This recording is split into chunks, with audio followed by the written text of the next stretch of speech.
G'day humans, welcome to the safe space for dangerous ideas. How about a bit of fun today with one of Australia's greatest performers, a little conversation about what it takes to sustain a career in the creative arts, a career as fantabulous as today's guests. She is one of Australia's most beloved performers. She's an actor, an improv comic, a television host. She's hosted the official New Year's Eve telecast live from Sydney Harbour, the music quiz show RocKwiz, and, most notably, her own beloved television interview show, Julia Zemiro's Home Delivery. I sat down with her to muse on her career and what it takes to make it in a tough biz. Enjoy the one and only Julia Zemiro.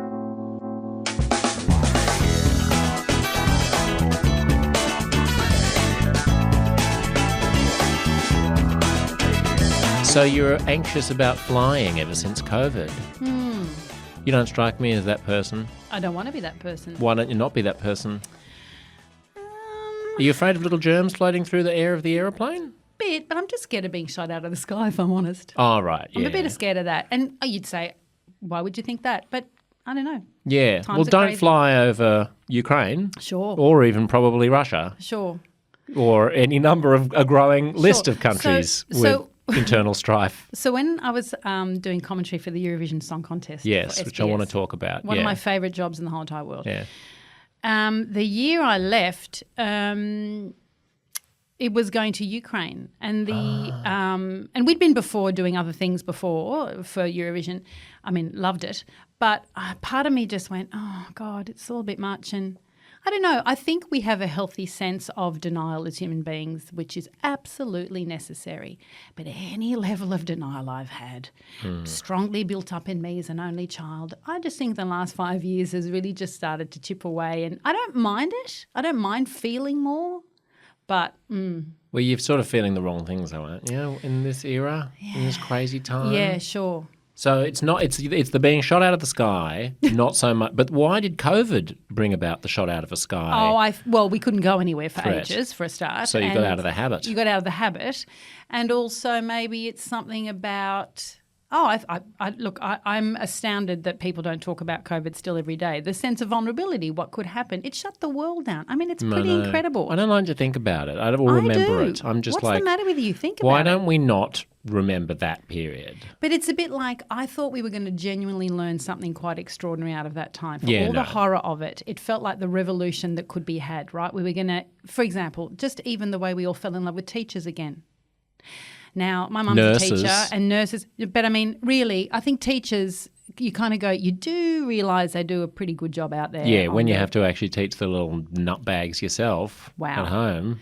And then you realise, we fall in love with them and then we forget about them. We're very, I don't know, I understand that everybody wants to get back to normal and not think about it. I understand that, of course, but when you make a mistake in life, when you make a mistake in life, when stuff happens to you in life, it's kind of a learning curve. You kind of go, oh, right, what was that about? I don't know. I think we should reflect more on. What were our mistakes? Our mistakes were life is precious. Help each other more. I mean, you know what was blowing my tiny mind? Victoria had it bad, right? So in New South Wales, I'd go into shops because I've got friends in Victoria and I was worried about them. And I'd say to people in shops, morning, they go, hi, how's your day? And I go, great, I guess. I mean, what about Victoria? And like, why? What's happening in Victoria? Who are these people? And I'd say, COVID. They're like, yeah, but I mean, we're fine here. I go, sure, but in Victoria, not a 10-hour drive away from here. It's quite full on. I know I've got mates there. I'm just thinking about Listeners in Europe will find it hilarious that you just said, not a 10-hour drive, as if it's really close. You know, there's someone listening in Brussels who's like, not a 10-hour drive, I know, but that would get me across 8 countries. I know. That's why I want to go back overseas because I want the pleasure of driving for 10 hours and crossing a couple of borders. And actually having some different human beings. And different foods. Different smells. That's great. You're going to have to get over the aeroplane thing then. You're not going to get shot out of the sky and you're not going to catch COVID on a plane. Even if you do catch COVID on a plane, at this stage, do you care? So can you do that in a little loop and I'll just play it on a That'd little be great. I'll do it for you. They should put me on the in-flight entertainment radio station just saying, you're not going to catch COVID on a plane and the plane's not going to be blown out of the sky. Why have they not Please thought of note. it? It's insane. These statements may not be true. I will make a call today. Okay, very good. So I've just been wandering around the world. That's been very fun. That's why we're talking about aeroplanes. I love flying still. I mean, that was one of the worst things about the pandemic was the sense of being trapped inside this country. Lovely country. Nothing against this country. Sure. Great land. But I don't want to only be in this land. I don't want to not be able to leave the land. I know. And whether you were born here, you're kids of immigrants, whatever, once you grow up in Australia, you realise, if I want to do anything, I really have to go a long way. So you kind of go, oh, yeah, that's what we do. We've got to go a long way. I was just in New York and Washington, and then I was like, I'll pop over to Portugal and see a friend of mine who lives in Europe. And to an American or a European, the idea that you pop over the Atlantic sounds ridiculous. But for me, I'm like, it's a 5-hour flight. It's nothing. It's like going to Perth. Oh, it's nothing. No. They're in the same neck of the woods. Yeah. You sit on a plane for 22 hours. An extra 5's not going to kill you. Expand your mind. Expand your mind, baby. Stretch your legs. Okay, so have you flown yet? Have you flown overseas yet since the pandemic? No, I told you I haven't. Well, you didn't say you hadn't. You said you don't like it. No, I've been to Perth for a RocKwiz job. Literally? Yep, that's it. Just gone to RocKwiz. How did you go on the plane? It was a bit tricky to begin with. It was all right. People say Australians are parochial, but you were born in Aix-en-Provence. You're a lady of the world. You did the Eurovision and everything. Yeah. You don't strike me as a parochial Australian. It's not about being parochial. It's just a layer of denial has been just pulled away from my eyes, and I've just gone, yes, but stuff what was can the happen. denial? There was no denial. The fact that thousands of flights leave and take off and land every day safely. Some don't. Yeah, well, a lot more cars don't, so you would have to have a concomitantly, proportionately higher stress level driving in a car. I guess part of me goes to, I don't want to be, look, my stepson's overseas at the moment having the time of his life, which is wonderful. But I don't know, I'm 56, so maybe age has something to do with it as well. What a Debbie Downer. What's Hello, my technically name's called Julie. grasping at straws. Maybe it's because I'm a blonde. Maybe I need to just... Because my name starts with Z. Okay, I know what it is. Okay, here we go. I think what it is I have to create an exciting enough reason to go, and that means I'm not a very good holidayer. So I need to go and do something. That's why I loved Eurovision, because we had something to do when we were there. And then after the crazy 10 days of what we were doing, I'd always stay there longer, hang around for a couple of weeks, do some fun things. And then you feel like, this is time. So maybe I need to do a course or something. Yeah. Would a delectable Portuguese pastry be enough of a reason? Almost. Yeah, and they're pretty doing good. tapas every day is almost, well, that's Spain, but yeah, sure. They do it there as well. They're all the same. That. The Iberians. I like structure. I need structure. Are you a workaholic?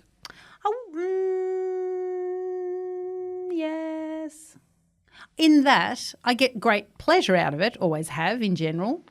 But in 2019, I was starting to think, I'm not loving this as much as I used to. Right. So maybe I'll take a year off, and we were going to go to France, my partner and I, to scatter my dad's ashes because he died in 2019. You were going up very happy, going to France, and then took it straight back down again. Yeah, because of COVID. Dad's ashes. Well, sure, but, he's French and I wanted to do the right thing, and I thought it'd be a lovely thing to do, to speak to his relatives and say what went down, and so we were all planning to go overseas, and we were going, well, then we'll go back to Denmark as well, and then COVID. And so where did you put Pops?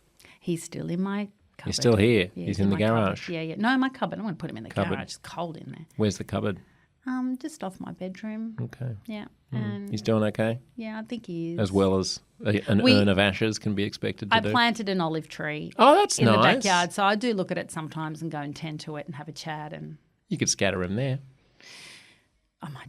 Is it okay to divvy it up? I might divvy it up. You could do that. Some I think would so. go Why to. are you asking me? I'm an authority on the desecration You of have human talked remains. to a lot of people It's in true, your I time, have. and I have a feeling you might have had a couple of interesting conversations. Have about I spoken to a person about the etiquette of the scattering of human remains? No.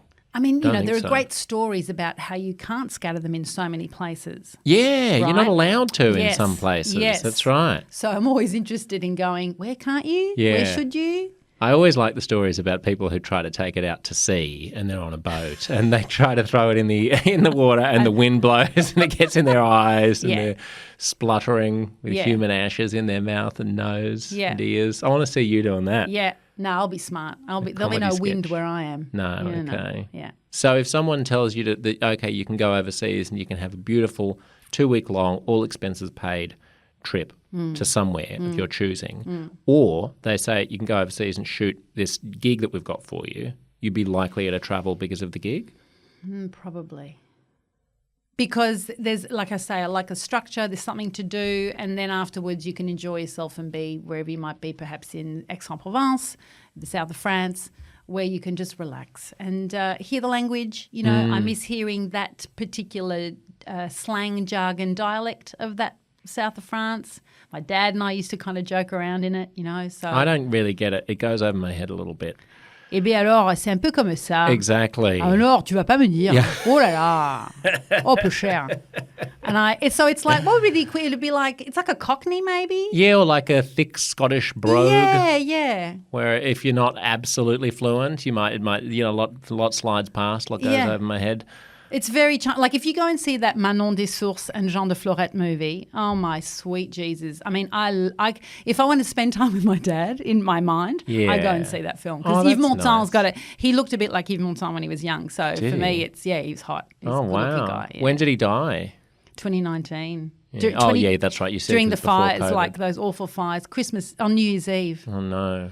Can I make a joke about the fires and the ash or something? No. Okay, I won't do that. I'm glad I didn't then. That would have been embarrassing. But you asked, and I really appreciate that. Yeah, no, you're welcome. You're more than welcome. How did Julia Zemiro's home delivery come about? A lovely story. Because I was 37 and I was thinking, if I don't get a good gig by the time I'm 40, even though I'd had some amazing gigs. You had. Time's running out. I'm going to stop, right? And then I get RocKwiz. And RocKwiz opened all these doors, like SBS. I started doing Eurovision, all that, great. And then Cordell Jigsaw Zapruder, who just quickly tell people who aren't Australian what RocKwiz is. RocKwiz is like... Was. We still do it live. Is. Like I say, Foxtel, we've just done some shows. Basically, I am the host of 2 teams. There are 3 contestants on each team. Some of them come from the audience and are absolute rock brains. 2 of them are well-known musicians. And we have a band behind me. And it's like this mad quiz night of rock and roll trivia plus a band. Each musician sings a song each and a duet you might not expect at the end. And were you always a music aficionado? I read Rolling Stone cover to cover. I had lots of albums, of course. Yeah. I was probably more of a theatre kid. I went to the theatre a lot. That was my jam. But when I did the audition for it, Brian Ankervis, who is one of the producers of the show and it's his idea and is almost like a co-host really when we do it live, we did the audition. I did the auto cue stuff and I'm literally out the door and he's gone, hey, can we actually give you the quiz? And I'm going, oh no, they can actually give me a quiz on music. Anyway, I got 75%. Totally it up myself. I was pretty happy. But then it's not about that. It's about can you control a room? Can you improvise with contestants? So at the callback, they had 2 teams of some of the best comedians sitting there being contestants, which is kind of even harder because they all want to show off. The band was behind me and I'd never met them before, those beautiful men, and filmed. And so I just remember thinking to myself, Julia, if there is a time to go for it now and improvise a little arse off, it'd be now. And I loved it, had a great time. And they said to me later, we needed someone who could take control of a room. It's immaterial how much you may not know. Now I know a lot more now.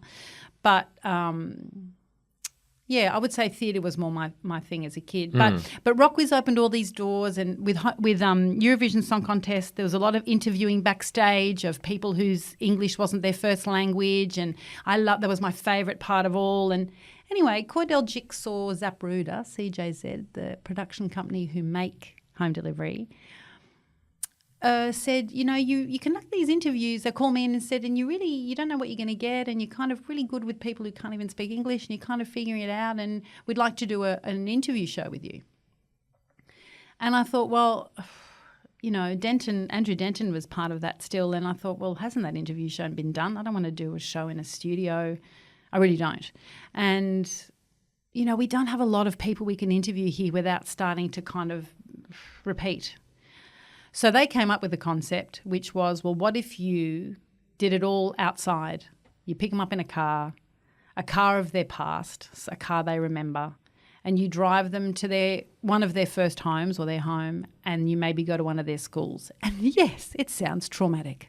And sometimes it is. No, it sounds ingenious. Josh. It's ingenious. And, I remember the first day of the first episode we ever filmed, and I was like, I don't know how this is going to go down. I don't know if I can do this. But, it's interesting, isn't it, when you think you can't do something or it's a bit beyond you and you think, well, come on, just do it. Yeah. And it was really great. So we did 5 to begin with, and then we ended up with 77 by the end. So it was a really great team, amazing crew, 3 cameras at once. So 1 camera on me, 1 camera on the guest, and 1 on the 2 of us, so that we could literally move through the day once without having to repeat anything except for maybe a couple of wides or whatever, and really just enjoy the day and hope they kind of go along in a kind of chronological order and enjoy the day too.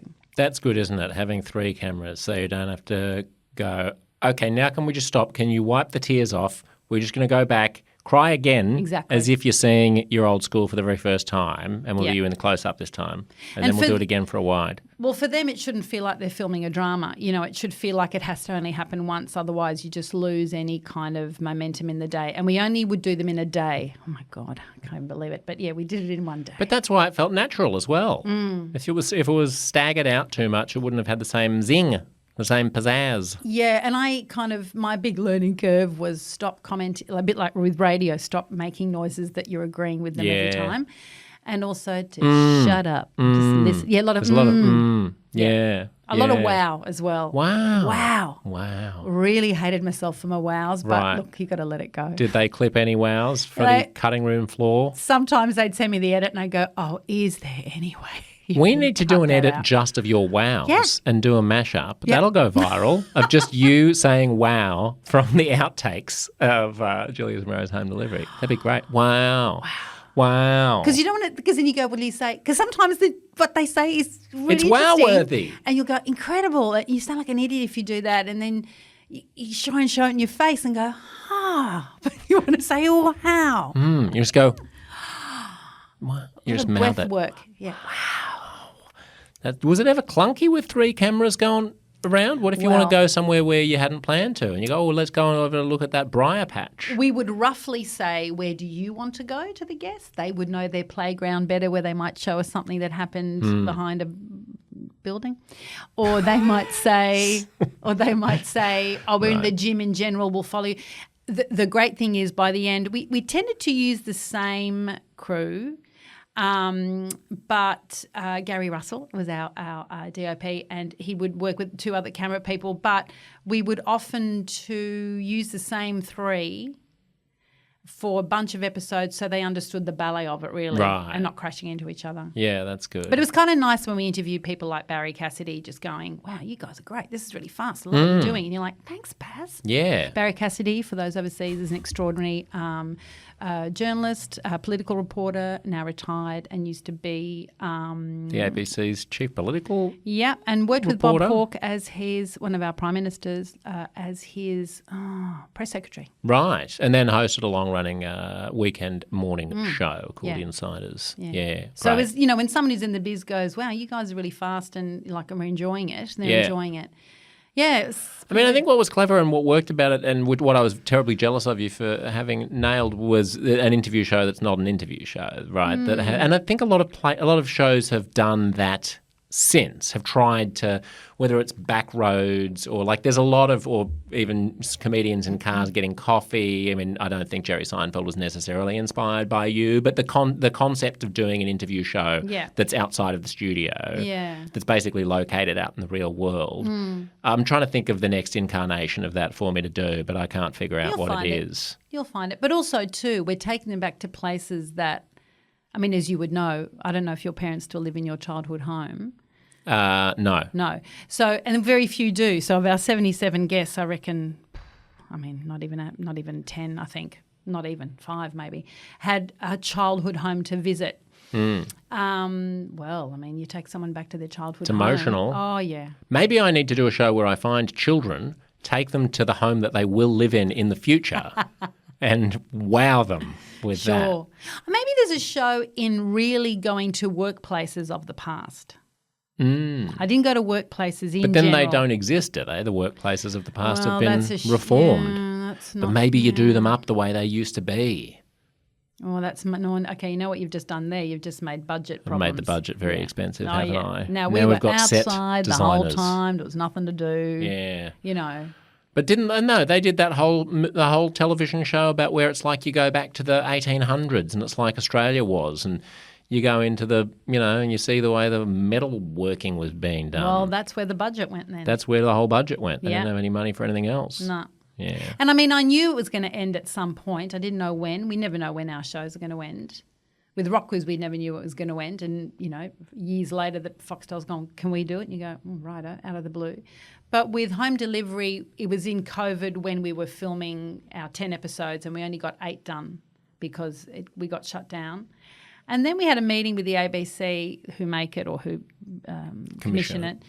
And, when you can just tell, they're like, Yep. You know that feeling. Yeah, I do. And I said to them, you know what?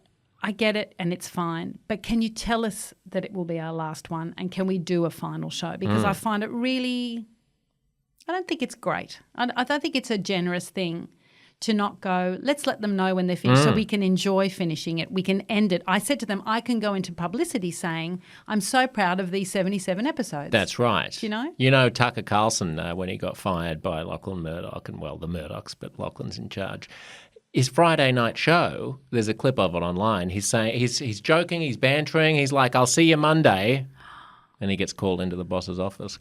Yeah.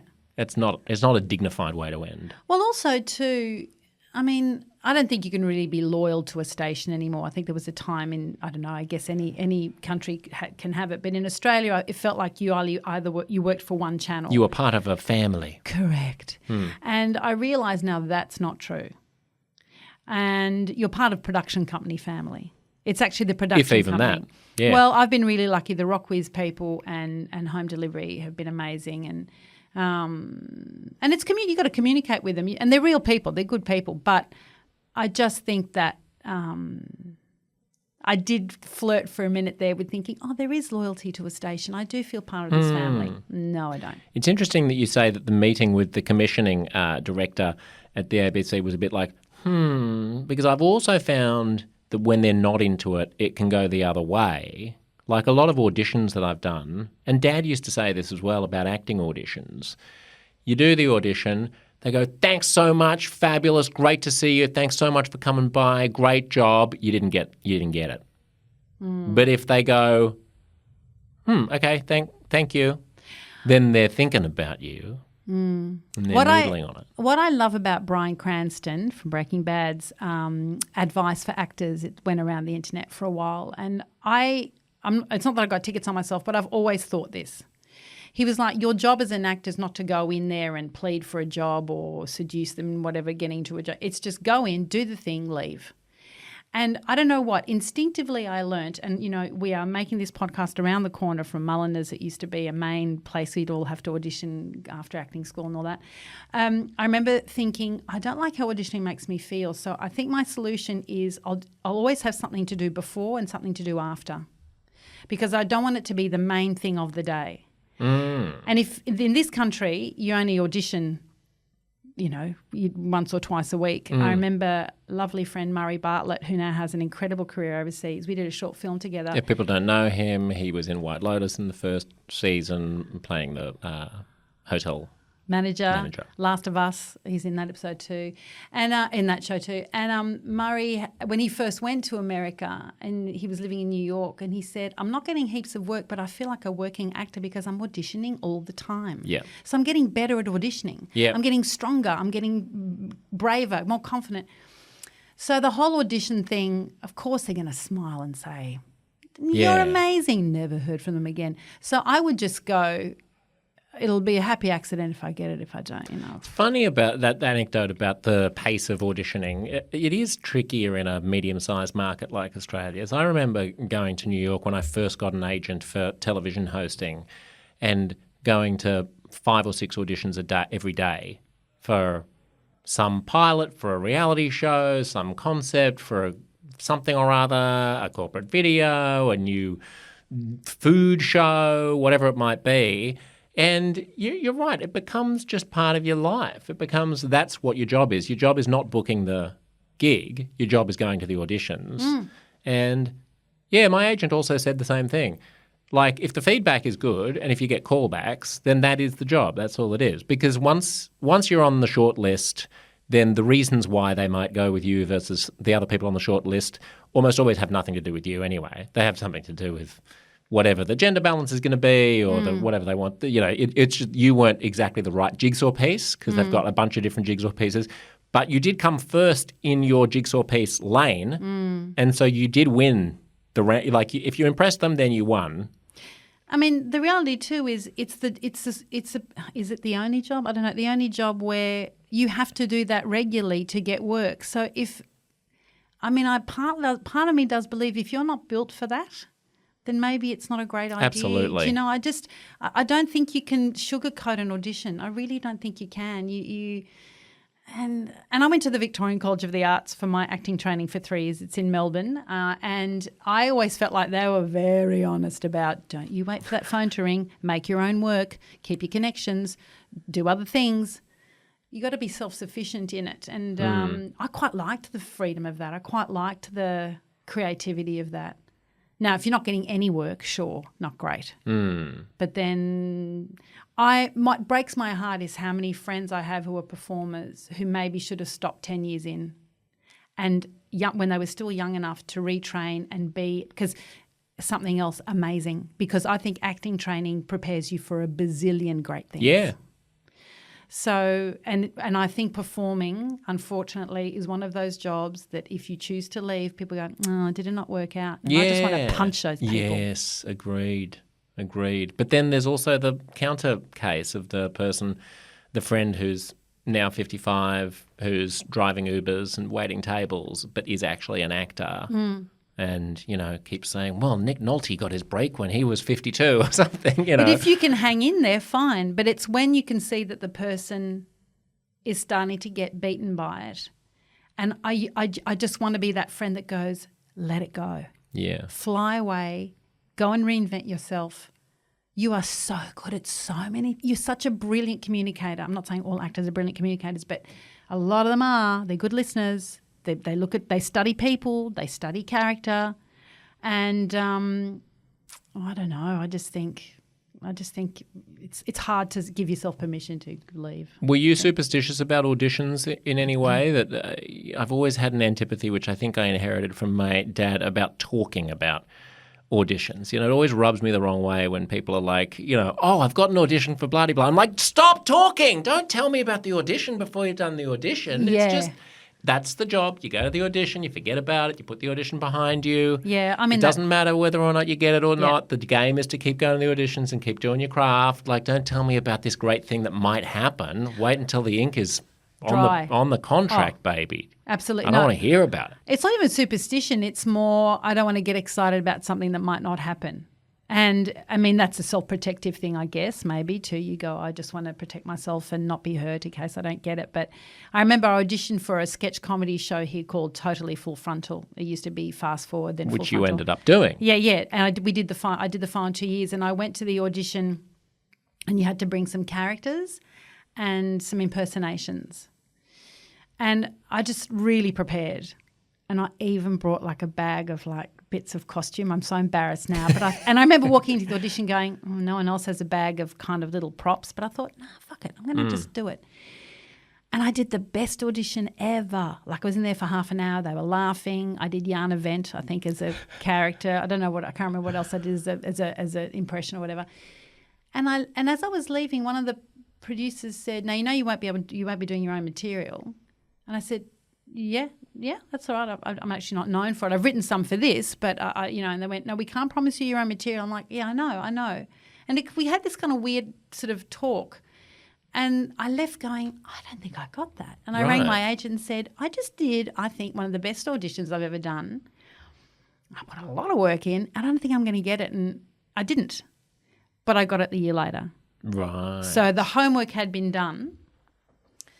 And your little bag of goodies worked eventually. Yeah, Did you have to re-audition? No, it was really nice. Interesting. But I didn't know that. So there's a dumb belief in yourself or a dumb kind of, I don't know. But also it's funny that you looked at the other auditioners and thought, well, mate, why don't they have, am I the one who's out of place for having prepared better? You know? It's like I remember, I mean, give it everything you've got. I remember, I remember having conversations with people who were like, well, I don't have a lot of time or effort to put into this audition, so I guess I'll go anyway. I'm like, well, then make the time and effort. Stay up later. I know. Dad was in a show. I keep talking about Dad. But can I just say how much I love your dad? Oh, thank you. I just adore him. I adore his work. I've seen his theatre work, and I mean, he's just a special one. Oh, that's He's nice. always been a very special one. So there was a mini series of South Pacific with Harry Connick Jr. and Glenn Close, and there was a character of a lecherous French bad guy. Yeah. And Dad went into the audition because it was shooting in, somewhere in the South Pacific. So they were casting all of the non-A-list cast from Australia because it's easier to get them there and cheaper than casting American paying SAG wages. And Dad went in and I remember him going to the audition with a piece of tin foil over one of his teeth to make it look like he's got a silver missing tooth, right? And I thought, why are you doing that? They're going to go for you on the basis of your performance, not on the basis of your look. They know that the makeup people are going to be able to do the look, but he got the job. How many other people didn't show up with a lecherous silver tooth? But what it shows too is fun, character, playfulness, and giving a red hot crack. Yeah. I think the more you can relax in an audition, the more fun you can have in an audition, the better. But have you ever been the reader opposite? No, I've never done that. Only practicing with friends. So a couple of friends of mine have done it, and it's a revelation because they say a lot of people come in and seduce. They come in with the action to seduce everyone in the room. Now, it's true that performance is about charisma to a degree, and by seduce I mean charm. Okay, I'm not saying people are taking their pants off. Yeah. But that sort of charm, your best behaviour at any party, or your best self, and not every role can be about that. Or do they do it to a degree and then they get into character and do whatever? And she said men often didn't know their lines, which I find infuriating. Women did, and the people that went in not caring, people loved. They wanted to see them again because they hadn't given them quite enough. They were kind of mysterious. So, look, I'm not saying there's not game playing in auditioning. Of course there is. But I'll tell you this. I remember once going to Mulliners around the corner to audition for Two Hands, the film, which is still, I think, one of the most glorious films of Heath Ledger's work, Rose Byrne's work. This was Rose's big break, essentially. Yeah. Maybe Heath Ledger's big break too, as well. actually, yeah. An Australian movie. Teenage romantic comedy, and I guess. And crime. Crime. No Wasn't comedy. It? No. Maybe crime. I think I was a young child when horror. This movie came out. Yeah, Really? crime. No, as in desperate people doing desperate things. Yeah, and you get a vision of Bondi, which is very different, and it's a great movie. Have a look at it again. Go back and see it. Yeah, it's great. Anyway, I auditioned for the sister in that, the older sister, the beautiful Susie Porter got. She was amazing. Love Susie. But I was waiting to go in, and Ben Mendelsohn turned up to audition for one of the characters, one of the leads, the older brother. And I didn't know him very well. I was like, hello. He was a famous actor at the time? Yes, he would have done some stuff, definitely.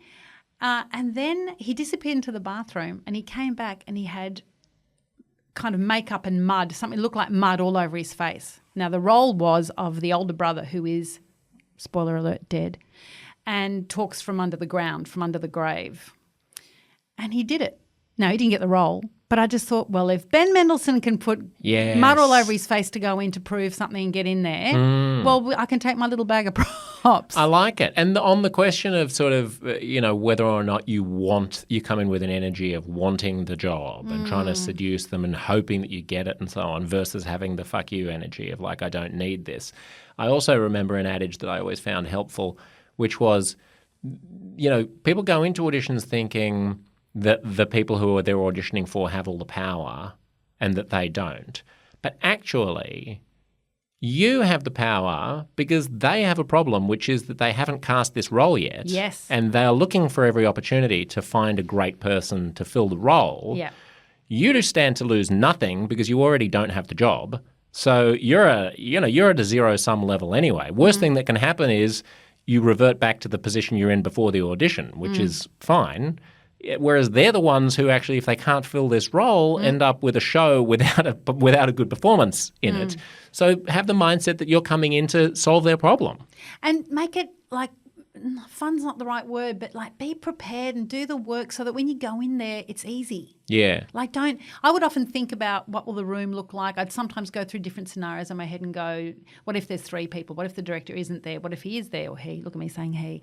You know what I mean? Like try and, if you imagine different scenarios, you might not be as surprised or disappointed or whatever. But look, it's a high risk game. I mean, one of the problems with having fun is that casting agents relentlessly send you huge sheets full of sides at 8 p.m. the day before the audition. You have to just send it 5 days before. Oh, I mean, but everything happens at 5 p.m. before everyone goes home now. It drives me insane. It's so stupid. They're like, don't worry about it. You don't have to learn all the words. And you're like, yeah, but to be relaxed and have fun, I do need to know the words so I'm not thinking about the words. I know you don't care if I say the wrong word, but I will be caring about whether I say the wrong word because I won't know what the word is. But also I would say it's just a disrespect for what we're expected to do when we go in there. Sorry. I mean, I've gone into castings where there's just the woman who's the casting person and she's acting opposite you and she is terrible. You sort of want to go, oh, can I phone a friend and bring them in? They're literally they're up the road. You're not even trying. Yeah. Because, hey, guess what? You're not an actor. Who knew?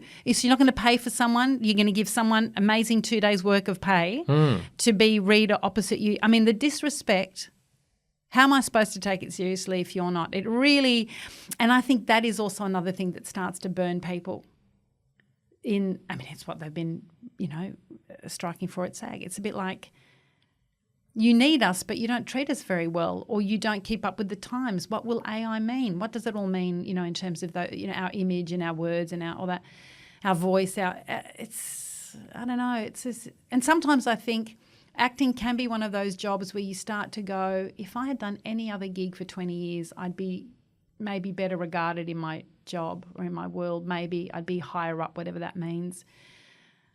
You don't want to keep doing it because it makes you feel shit about yourself. Oh, what a downer. You Hi, brought this everyone. conversation Welcome down. to Uncomfortable Conversations with Josh Zepps. Your name and my name's almost the same. So it's got similar. a J and a Z in it. I love it. It's rare. We should have gotten married and been Julia Zemiro Zepps. Oh, Josh Zemiro Zepps. that's a good one. Isn't that good? Josh, Julia. That's Julia, a mouthful. Julia, I like Josh Zemiro Zepps. Awesome. You did a lot of improv as well as acting, which is another I did. thing. Yes. I mean, presumably that's one of the facilitators of having a spontaneous attitude towards both auditioning and then actually doing the callback and nailing it for various shows. Completely. Theatre sports, which is not the only form of improvisation, of course, but in Sydney. The most popular in Australia, I would say. Yeah, and in it's Sydney. Short, for American listeners, it's short form. Americans look down on it a bit, I think. Of course I do. And I understand because I'm it's a sick bit of it too. It's gaggy short form improv. Like, here's a song about the thing that you've just suggested. But I mean, initially they were scene-based, game-based ways of doing short scenes in a short amount of time to explore different things. And it's whose line is it anyway? Yeah, exactly. Let's say it's whose line. But for a while there in Sydney, it was pretty big. I mean, I remember doing a grand final at the Opera House in the concert hall. Wow. That's how big it was. Packed. Wow. I did one at Belvoir. Oh, yeah. With Adam Spencer and... Fun. Yeah. Yeah, so Ed Cavalier and me. Yeah. Rob Carlton? Rob Carlton was there. Yeah. He was our improv mentor. Yeah. And Ed Cavalier and Rachel Corbett and I were a trio. Oh. And Rob was our... Look, I learned a Love lot. that guy. I learned so much improvising, and you meet great people, and I really think that learning all those principles of saying yes, etc., are great. And it is no I'm absolutely certain that the confidence I have as a host has come from waitressing many years and from improv. And I think a good interviewer is an improviser because you have to shut up and listen. You know, they say that when you're in a scene with someone, when you're improvising, and I actually prefer long form. I love long form, but, you know, all you need is what you have in front of you. So you've got an actor in front of you, what they're wearing, what they do. You can do anything. There's nothing to be frightened of, you know. Whereas people try and invent stuff that's not there, you know. But my favourite show was a show called Spontaneous Broadway, that where you present as a character. So you do come on as a character. And the premise of the show is that you're these out-of-work actors. So I was a kind of a non-ingenue. And you've got a little story to come out and tell in a funny way. So you're a character. But then the audience writes titles of songs that come from musicals that haven't been written. And you find one that you like and you get up and you don't tell them what the title is yet, but you backstory it and go, well, of course, this is from the musical, whatever, and you make it up. And then the gag or the kind of reveal is what you'll say. You'll say, I'm going to do this song about whatever and it's set in this country and blah, blah, blah. And then you give the reveal of the title and hopefully it's funny. And you've been off stage looking at it a bit, you've got a bit of time, and then you improvise the song. So you say to the musician, beautiful John Thorne was our musician, you say, Johnny, I think it's something in a kind of a blues style. And he'd start something and go, but from Germany, in a minor key. Thank you, Johnny. And he'd play that and you'd be there and you get to improvise your song. And we all would do one each. There's like 4 of us. And then the audience would vote on which full musical they'd like to see in the second half. And then you'd improvise the whole musical. Now, when it worked, it was delicious. When it didn't work, it was meh. It was okay. Yeah. But it was never shit. Yeah. You know, because we just have fun. And we had these ridiculous characters to fall back on a bit and stuff. But I missed that show immensely. We did it in Edinburgh Fringe. I mean, we barely had anyone come, you know, because there's only 9,000 shows there.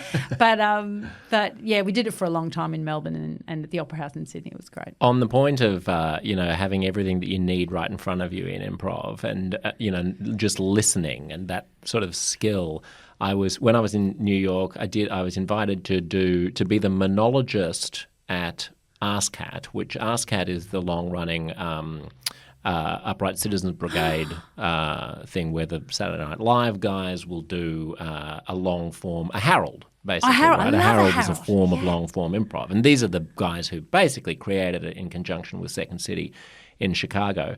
And it starts with a minor celebrity or friend of the show coming on and telling an anecdote from their life about something that someone gives a prompt. People give a few prompts from the audience, and that's supposed to spark something. And you tell a 4 or 5 minute story, and then the subsequent hour-long show is based on your story, right? And so someone was a fan of the show that I was doing in New York, the TV show on HuffPost Live. I was invited to do it, and Amy Poehler was one of the who was one of the founding principals of Upright Citizens Brigade. Was one of the performers, and she comes up to me before the show. Of course, I'm so totally starstruck because I love Amy Poehler. Of course you do. And she says, have you got a monologue in mind and in the green room? And I was like, I've got a few ideas. And she was like, forget them. Don't. It never works. She was like, just empty your mind and just listen to the prompts. And it's such a good piece of advice. You go out there. People give you, 3 people give you 3 words, and even if it takes you like 20 seconds to kind of let them sink in and come up with something, that's fine. An audience can sit there for 20 seconds. Yes. They can look at you doing nothing. That's all right. Yeah. People are patient. Yeah. Have faith that your little noggin's going to make some kind of connection and come up with something. The good thing is the monologue doesn't have to be hilarious. It can just be mildly amusing. Yeah. And then it's their job to do the funny stuff.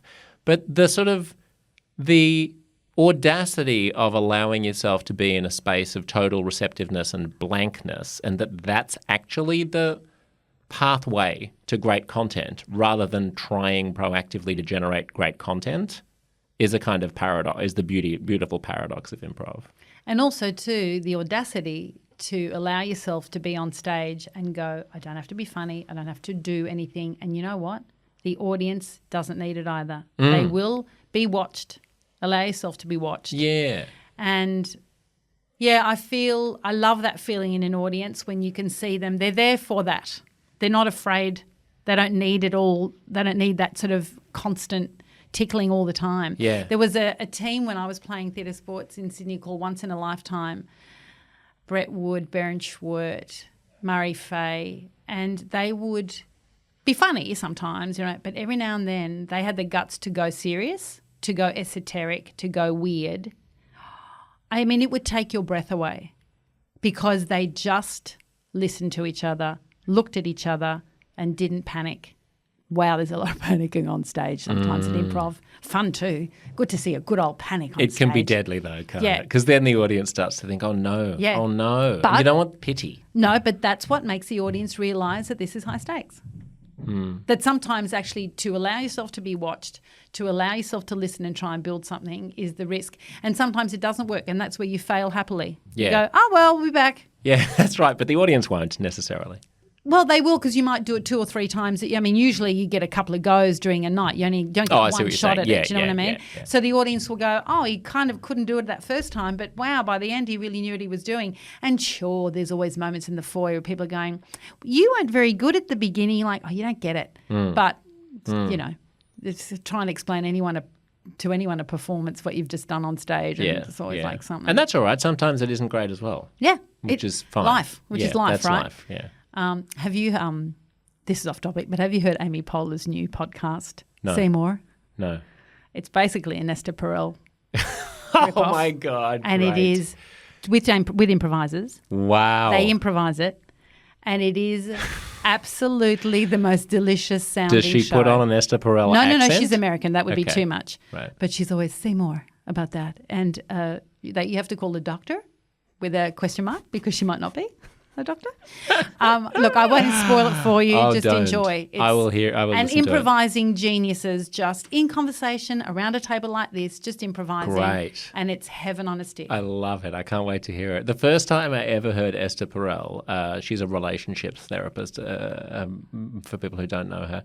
It was a clip, and it was a guy who had cheated on his wife, and he was saying, I mean, I just feel like, that was we've been together 17 years, and that was one time. But, I don't get counted for all the times I didn't do it. And the first words I ever heard Esther Perel say were, okay, here's what's going to happen right now. You're going to shut the fuck up. She didn't. She did. You're going to stop talking right now. But not in a German accent, I should have mentioned. She's more French. She's Israeli, isn't she? No, she's from Belgium. Is she? Yeah. She doesn't have a French accent, though. Well, yes, she does. It's very strong. I met her. Really? When she was here. It's very strong. Maybe I need to listen to more it's Esther pretty Perel. great. Oh, no, I mean, I was addicted to Esther Perel. I listened to all of it. I loved it. Really? Because she just... She's very straight. Because it's only one session. She gets in there. And they're great. They're great. So basically, it's an actual recording of her real couples therapy. Yeah. Well, with agree the to do permission. it. They're not secretly taped. No. That would probably be in breach of several codes. You mean I we would were have on thought. camera? Oh, no, it's not camera. It's all recorded. It's all audio. But, no, I think she's great. I think what she does is fantastic. But Amy Poehler with her absolute laser comic observation. Fabulous. And so coming back to home delivery, then they told you it was going to be the last season, and then your last guest on home delivery was yourself. Oh, it's hideous. Was it? A bit. How did you do it? How did you came up with this harebrained scheme? I didn't. They were like, would you ever think of doing it? Back at episode 20, never thinking it would end. Yeah. And then when it was ending, they're like, we should do it. And I said, yeah, but I mean, if Russell Crowe all of a sudden said yes, well, we'd do him, wouldn't we? We wouldn't do me. Yeah. Anyway, Russell didn't say yes. Russell. Look, I guess it was an interesting exercise to do, and I had some lovely interviewers who are on the channel that we work on. And, for example, Mark Humphreys, who is a comedian, a political kind of comedian on ABC, he speaks French. And so part of me wanted to speak French with him at the school I went to. I went to a French primary school in Australia. But we kind of lost our way, and I didn't speak enough French, and because it was hard for them to direct it and know what was going on, and I was going to subtitle it all, and I just wanted that whole thing to be in French, and it didn't quite work out that way. But also, I don't want everybody to know a lot about me in the world. I just don't. Right. You know what I mean? Like I don't do lots of interviews. I've never invited people into my home. Initially, because I just think because I don't think this idea that if you're in the public eye, you should share a lot about yourself. Sure, but then it's gone. It's just gone. It's like junk food. It's gone. I don't want it to go. But then because the thing is, I was well known before internet and social media and all that. So I don't need to use it. I don't want to be on it. I don't particularly want to entertain it. And now even more, it's like, oh my God, the less it's out there, the better. Jesus. Do you dislike the idea of there existing this avatar of Julia Zemiro, which is which people have all kinds of assumptions about, that it doesn't necessarily map onto the real Julia Zemiro? Is that it? Well, I mean, at least with the home delivery, I felt like I at least had a little bit of, not control, but it's whatever's coming out of your mouth, you can right, trust. But what I mean is then some critic takes one thing that you said, they take it out of context, they're critical about it. Well, again, they don't be a assume performer, things. sure. Don't be a performer, or in the public eye. Then you go, oh, well, maybe that was always going to happen, sure. But I think you can control it. I think you can choose to not do things. I don't think you can control it. I mean, one can control it by just don't talk. Don't get interviewed. That's right, but that's anodyne. Why? Well, I mean, put it this way. You could just, yes, if all you do is say no to interviews, then that's not anodyne. But if you find yourself in a situation where you're talking about something and all you're ever doing is having your mind be on a loop of, is what I'm about to say potentially could be taken out of context, and is this going to get me in trouble? No, it's not that. It's more that there are other people in your life who've chosen not to be involved in what you do. And I just think, I actually think privacy is quite a lovely thing, actually. Yes. And I think I sometimes think I don't ask people enough about what's going on in their private life because I kind of think it's private. But, of course, we live in a world people are like, ask me. Let me tell you what's happening in my life, And I'm a good listener. Like, I'll listen. But I just think you want to do interviews with people that you think you'll get. Like, I'm doing this because I think you're fun. Oh, that's nice. And I enjoy listening to your show every day. No, I really do enjoy listening to it. Oh, that's great. What should I do better? We can make this a therapy session about me. Less Billy Joel. It's really my only note. It's my only note. I don't choose the song As list. if. I choose the song out of the song list. As if. That is given to me. So Billy Joel happens to be there every time? Billy Joel happens to be there sometimes. I'm delighted. I love him too. I'm not saying, but it really does give me the giggles. I've even texted your producer and gone, he really loves Billy Joel, doesn't he? Sometimes it's a choice between we're really scraping the bottom of the barrel. Okay, Sometimes I'll have Neil Diamond, Billy Joel, Gina Lollobrigida. I don't know who that is. Really? She doesn't sing. And then it'll be Billy Joel, obviously. Sure, of course. Of course. Piano Man. No, and look, sure, you can do that whole. I mean, you could play New York State of Mind a bit more. Yeah. But that's probably not on the list. It's not on the list. Yeah, it doesn't come in. Who's arranging this list? What team of monkeys do they have typing away on a million typewriters producing the list? And also this thing of people don't want to hear music on the hour. Yeah, they do. I don't mind a song an hour. Why not? That's fine. 1 hour is good. Maybe 2. I'd go 2. 2 would be great. Yeah. 2 gives me more time off. I mean, I have friends who work on commercial radio stations. Tell me about it. Who earn literally 10 times what I earn, and they play 5 songs an hour, and they have 4 ad breaks.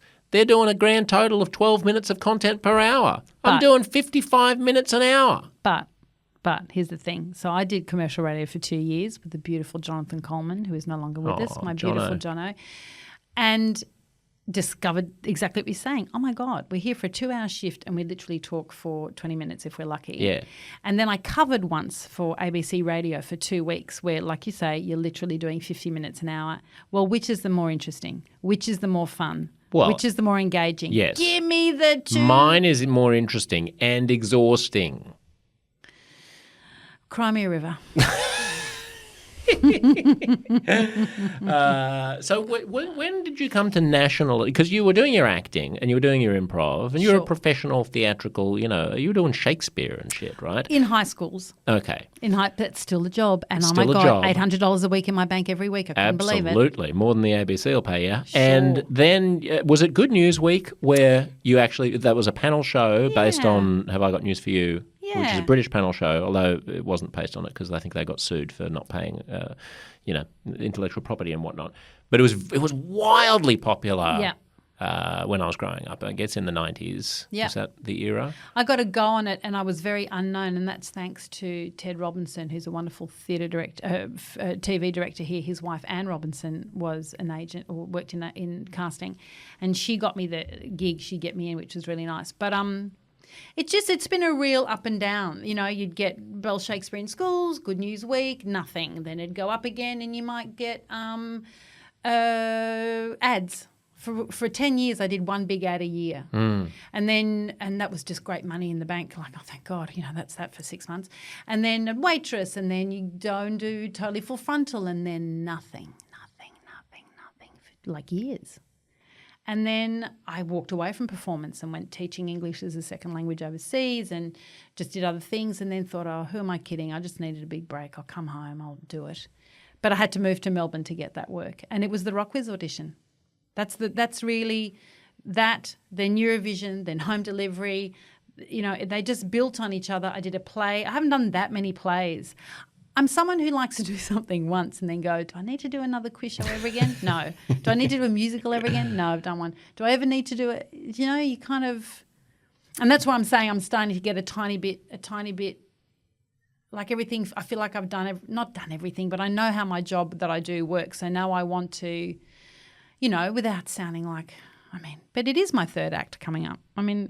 Face it, I'm 56 and before I know it, I'll be 60 and you got 20 good summers left if you're lucky. Oh, it's worrying when you put it like that, isn't it? It is.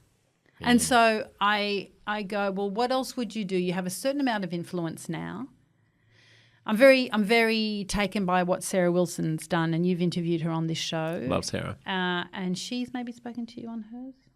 Yeah, it was actually the same episode. We did a crossover pod. She released on hers, I released on mine. It was just great. And she's really, I just love how she thinks, and she's really put herself out there. And I'm just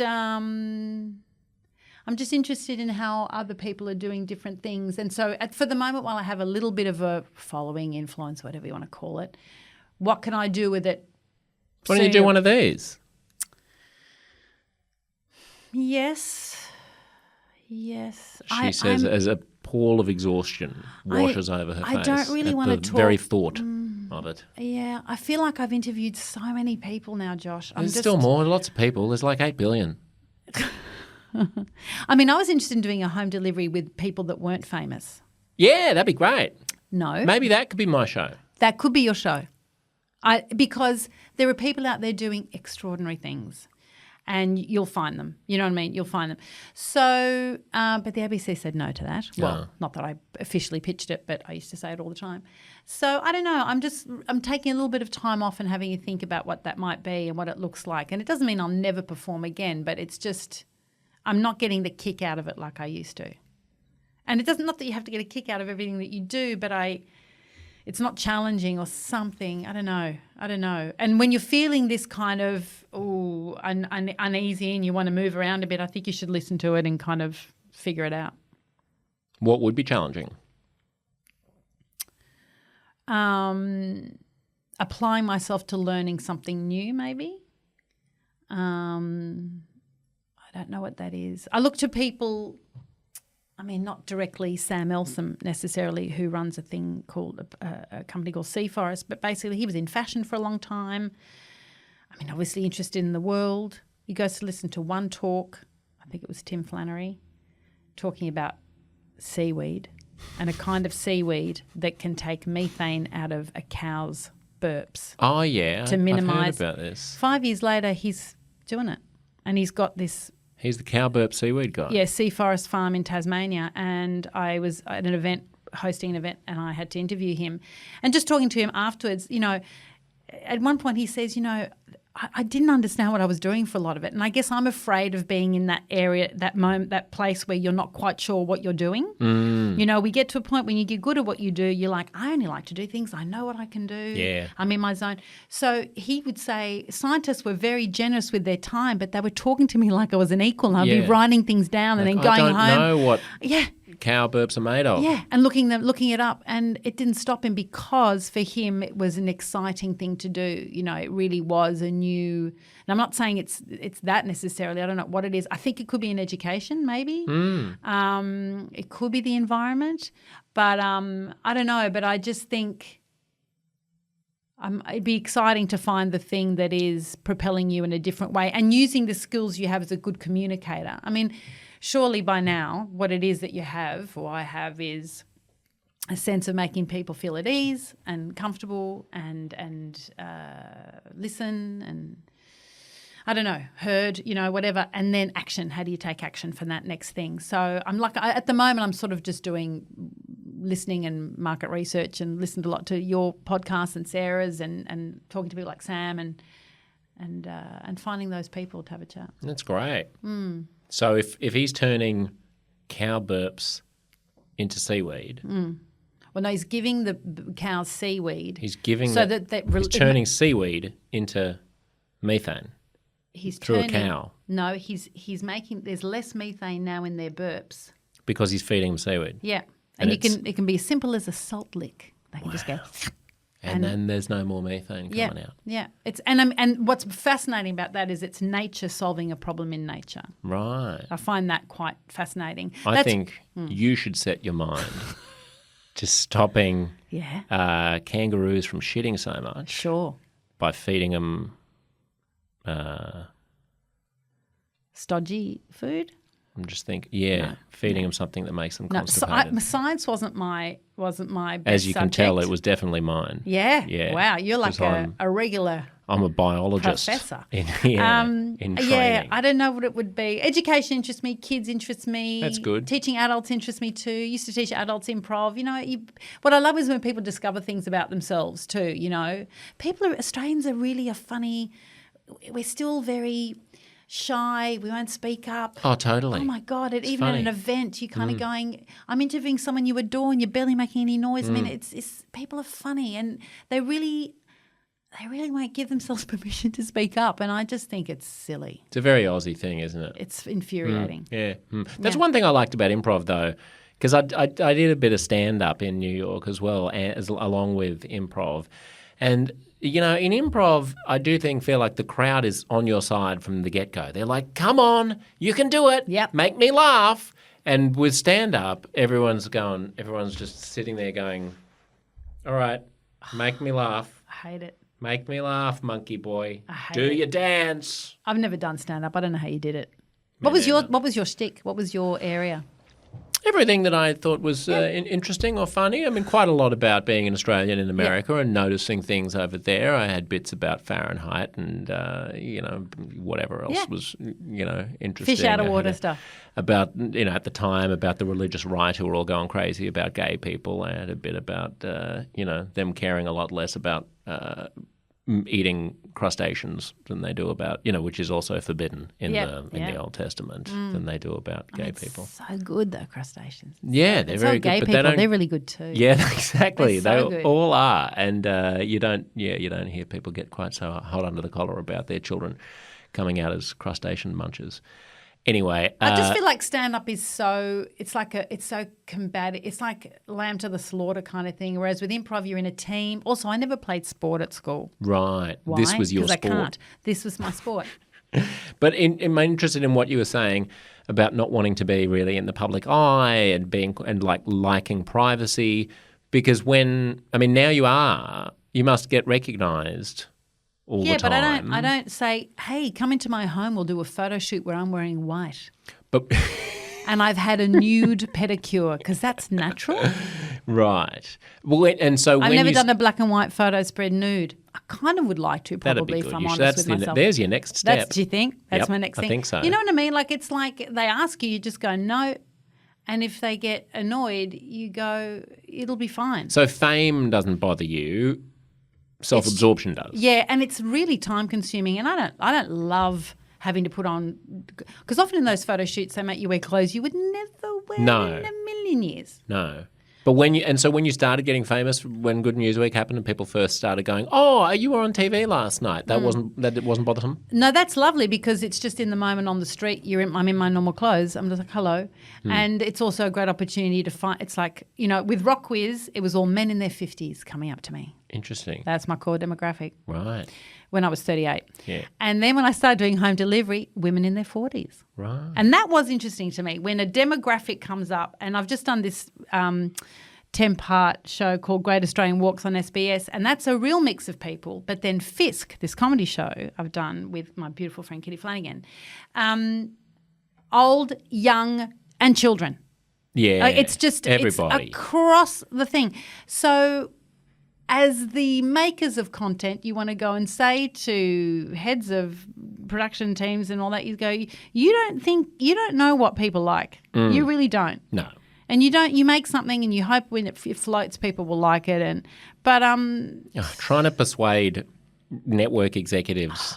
I mean, not calling out any particular networks here because that's all the same. But I mean, especially in the commercial world, it is like getting my children to eat broccoli. It's like I know that it's good for them and I know what's going to work. But I just have to find an entertaining way to smother it in honey or something and shove it in, because I know it'll be good, but you have to articulate it in such a way that their puny brains will be able to comprehend it, especially if it's quite different from anything that's on, because they'll go, yeah, we don't really do, or we did something like that, a couple of years ago and it didn't really work. Well, no, it wasn't like this. It was, vaguely the same area, but you're coming at this. I mean, I think this is also somewhat an Australian thing where we are somewhat a culture of no. We like to look for the no in Australia. But also too, do you not think we are making more creatives than our industry can sustain?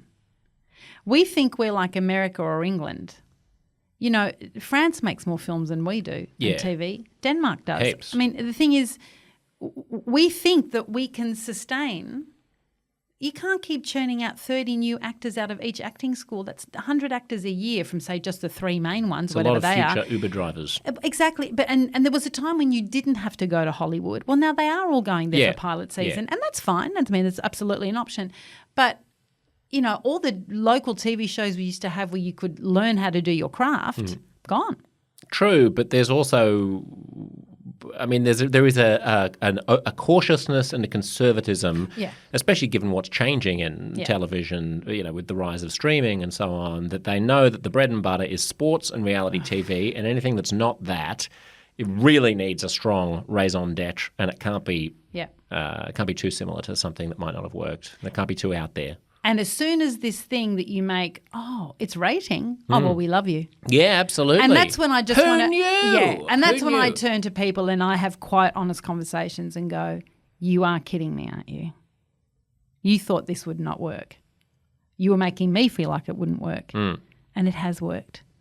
Yeah, and I wish the powers that be would not be so self-involved in their own kind of keeping the job and their own good taste or opinion or knowledge when you don't know it either. You don't know if this will work either. Take a chance. No one takes a chance.